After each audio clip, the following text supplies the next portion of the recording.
Halo seller, di video ini saya akan membahas bagaimana cara membuat nama judul produk di marketplace, khususnya Tokopedia dan Shopee.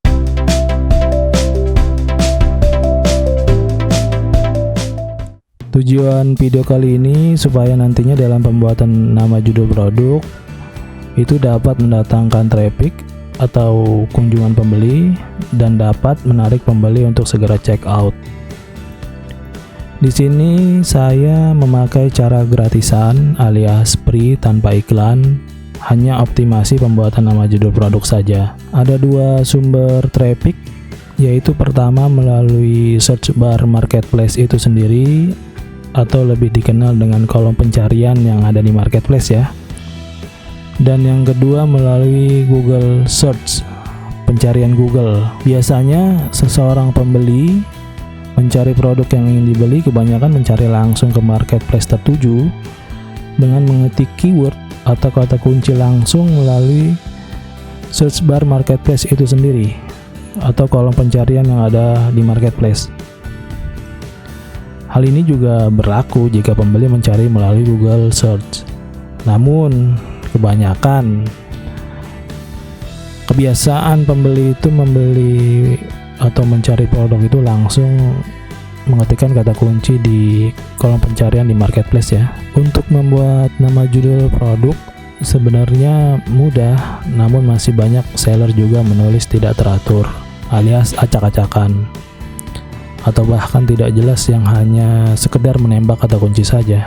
Ini tidak baik dan bisa masuk dalam kategori spam. Lalu bagaimana cara membuat nama judul produk yang baik? Berikut ini ada rumus cara penulisannya. Ada 3 posisi yang secara struktur ya,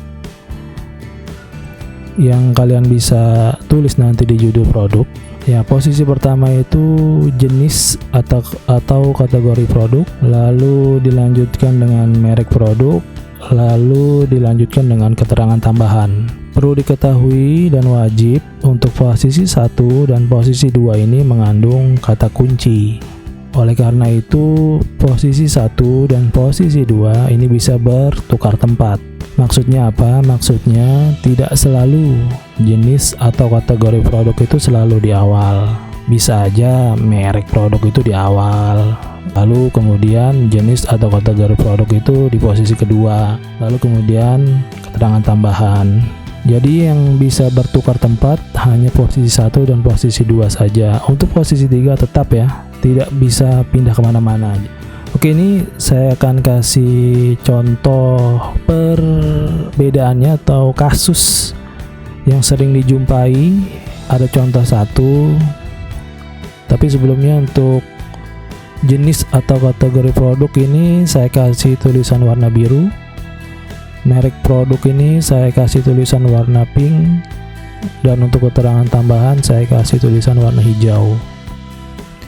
Kita lihat pada contoh pertama untuk jam tangan pria ini. Di sini tertulis jam tangan pria digital SKMEI 1278 Blue Water resisten 50 meter. Untuk jam tangan pria digital ini masuk ke dalam jenis atau kategori produk ya. Nah, untuk merek produknya SKMEI dan keterangan tambahannya 1278 Blue Water resisten 50 meter. Jadi untuk pembuatan nama judul ini sudah mengikuti rumus penulisan nama judul ya. Sudah baik ya. Antara posisi 1, posisi 2 dan posisi 3-nya sudah tepat. Nah, lalu untuk di kasus kedua ini berbeda dari kasus pertama, di mana kasus kedua ini mereknya dia ada di awal. Tidak masalah karena kan posisi 1, posisi 2 itu kan kata kunci ya.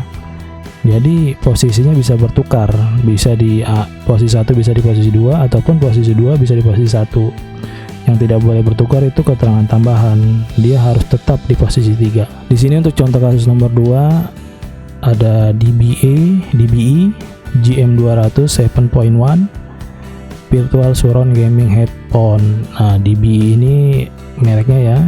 Ini GM200 7.1 jenis atau kategori produknya.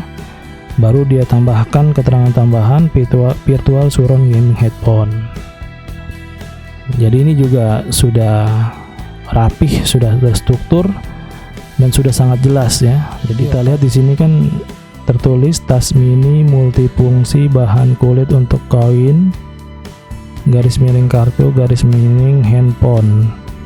Jika kita analisa di sini tidak ada merek, tetapi dia tulis langsung jenis atau kategori produk plus keterangan tambahan. Ini tidak masalah karena produk-produk semacam ini ada 3 kemungkinan ya. Pertama, dia buat sendiri, yang kedua impor bisa jadi kan, yang ketiga ada merek cuman dia tidak mau tulis. Itu bisa aja karena mungkin mereknya tidak terkenal ya. Tapi dari ketiga contoh ini 1, 2, 3 kita bisa lihat untuk posisi 3 keterangan tambahan selalu di akhir ya, nggak pernah dia di awal atau posisi kedua.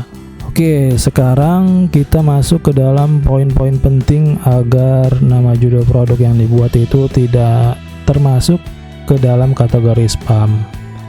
Ini penting.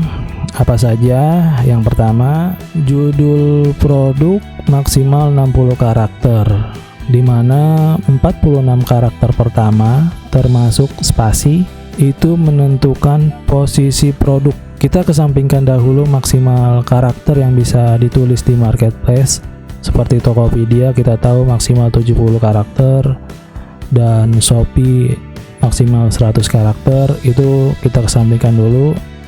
Tolong maksimalkan 60 karakter mengacu pada rumus penulisan nama judul produk yang sebelumnya sudah dibahas ya. Maksimal 60 karakter itu ya. Kenapa harus 60 karakter? Karena ini bagus untuk Google Search. Coba kalian search di Google dengan kata kunci yang ingin dicari, di hasil pencarian akan terlihat hanya 60 karakter saja, selebihnya hanya titik-titik saja. Dan yang kedua, cantumkan keyword kata kunci yang sesuai pada judul produk ya. Kata kunci harus relevan dengan deskripsi, foto, dan keseluruhan yang menyangkut dalam satu produk yang dijual. Jadi intinya harus jujur. Kata kunci yang tidak relevan atau berlebihan akan berakibat dengan penghapusan produk. Untuk yang ketiga, jangan menumpuk berbagai kata kunci pada judul produk karena dapat dianggap sebagai spam. Jadi cukup ya satu kata kunci saja yang benar, jangan lebih. Itu lebih baik ya. Jadi satu kata kunci itu lebih baik. Namun jika ada berbagai rasa, material atau motif dan lain-lain, kesemuanya itu bisa dimasukkan ke dalam variasi produk yang ada di dashboard ya, dashboard tambah produk di masing-masing marketplace yang telah disediakan. Nah, contohnya ya yang menjual baju kan ada ukuran ya, ukuran S, M, L, XL. Itu jangan tulis di judul produk, tapi buatlah di variasi produk. Atau juga misalnya jual makanan, misalnya rasa pedas atau tidak pedas, itu jangan dimasukkan ke dalam nama judul produk, tapi masukkan ke dalam variasi produk ya. Oke, sekarang saatnya Anda untuk action membuat judul produk seperti arahan dan tips di video ini. Untuk video selanjutnya saya akan bahas tentang cara penulisan deskripsi produk. Maka dari itu bagi kalian yang belum subscribe, silahkan subscribe dahulu dan aktifkan lonceng notifikasinya agar ketika saya upload video baru kalian akan tahu lebih awal. Terima kasih, salam sukses untuk semua.